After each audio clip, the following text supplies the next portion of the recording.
নবান্ন শব্দের অর্থ নতুন অন্ন বা নব অন্ন। পয়লা অগ্রহায়ণে পালিত এই উৎসবটি বাংলার ধান চাষিদের মধ্যে অত্যন্ত জনপ্রিয়। অগ্রহায়ণ মাসে বছরের প্রধান শস্য আমন ধান সংগ্রহ করে সেই ধানের নতুন চাল দিয়ে তৈরি প্রথম ভাত রান্না উপলক্ষে যে উৎসব করা হয় তাকেই নবান্ন উৎসব বলা হয়।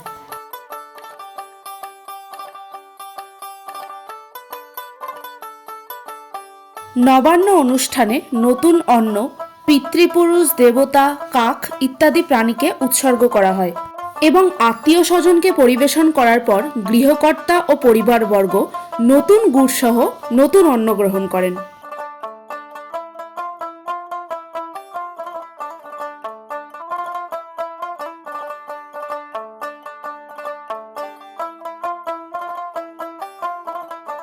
সনাতনী সমাজে নবান্ন উৎসবের দিন স্নান সেরে শুদ্ধ বস্ত্রে কৃষক মাঠে গিয়ে প্রথমে আড়াই গাছি ধান কেটে এনে পুজো করেন। তারপর বাড়ির মহিলারা নিজেদের পবিত্র করে জমি হতে আনা ধান সংগ্রহ করে গোলায় তোলেন।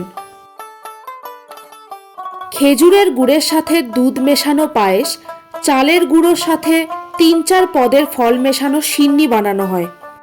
খই, মুড়ি, মুড়কি, পিঠা, পুলি, ক্ষীর ইত্যাদি খাবারও তৈরি করা হয়। সনাতনী সম্প্রদায়ের কাছে নবান্ন হল ৯-এর প্রতীক। ৯ রকম পদের ব্যঞ্জন তৈরি করা হয় দুপুরে খাবারের জন্য। নবান্ন উৎসবের পরের দিনকে বাসি নবান্ন হিসাবে পালন করা হয়। আগের দিনের উদ্বৃত্ত খাবার দিয়ে বাসি নবান্ন উদযাপিত হয়। সব মিলিয়ে অগ্রহায়ণ মাসের স্নিগ্ধ শীতল শিশিরাচ্ছন্ন পরিবেশ এবং নতুন ধানের উৎসব বা নবান্ন উৎসব একে অপরের পরিপূরক।